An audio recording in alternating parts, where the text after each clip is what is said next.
And hello, everybody. Welcome to week 4 of Theatre Arts. I'm going to read through what it is that we are going to be doing this week. And then that way, when you guys do your video, you know exactly what it is that you need to do. Okay, so the first order of events today is we are watching the video, which is what you are doing. And then we're getting on to our tongue twisters. Afterwards, we are doing our activity, What is an active listener? Then we're going to do some hand gestures, our activity, and I'm going to be showing you how to use Flipgrid. Okay, our tongue twister of the week. How much wood would a woodchuck chuck if the woodchuck could chuck wood? So let's say that one again. How much wood would a woodchuck chuck if the woodchuck could chuck wood? So your challenge is to say that 5 times fast. Okay, active listening. When you have a moment, I want you to discuss with a family member what is active listening. We've been doing this all week, and we've been doing this the last couple of weeks. A good listener has, thinks, listens for, and does not. I want you to finish those sentences. Active listening, eyes on the speaker, still bodies and hands. Appropriate expressions, raising your hand to speak. It sounds like one voice at a time.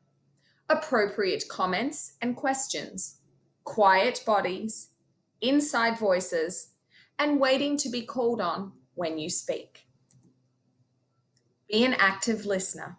So I want you to practice these activities at home so you know how to do them in your classroom. So make sure whenever you're talking to somebody, we have eye contact. Make sure you are focused on what is being said. If you don't understand something, remember we learned this in theatre arts, hands on the head. If you don't understand, remember to ask questions if you don't understand. Nod your head if you understand. Make sure that we're always facing the speaker. So in our case, that would always be facing the camera. We always keep our hands and our feet still. We ignore distractions that are happening around us. Okay, so this is another little thing that you can read by yourself on how to be a better listener. Okay, that is another one on how to be a better listener. Now you're going to do a little fun activity, act it out. You can play this with your sibling or with your family. One of you is the teacher and the other one is the student. Every time the teacher talks, I want you to use one of these blocks to listening.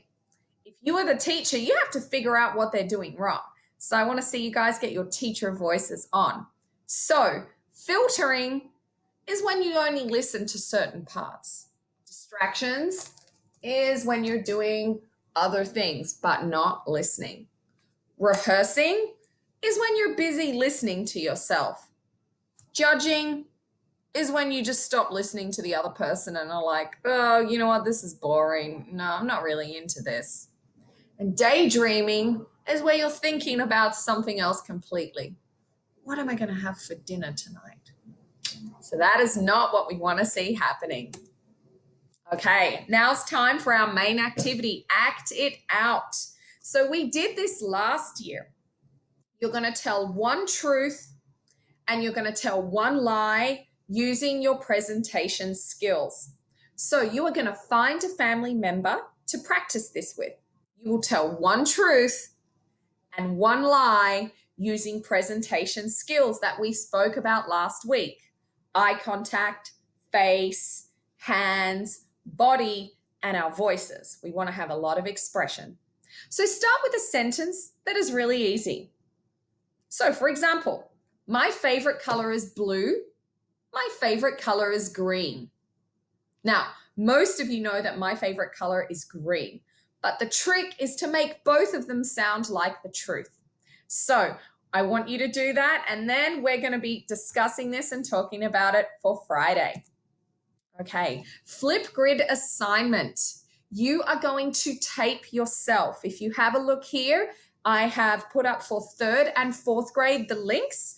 Fifth and sixth grade, when you go to your slide, you will see it will have fifth and sixth grade. You are going to click on Flipgrid. You are going to record yourself, tape yourself, speaking about what makes a good listener using your presentation skills. You are going to upload that to Flipgrid.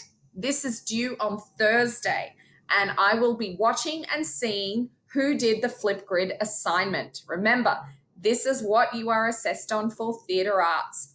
So it doesn't have to be long, but I want you to talk about what makes a good listener.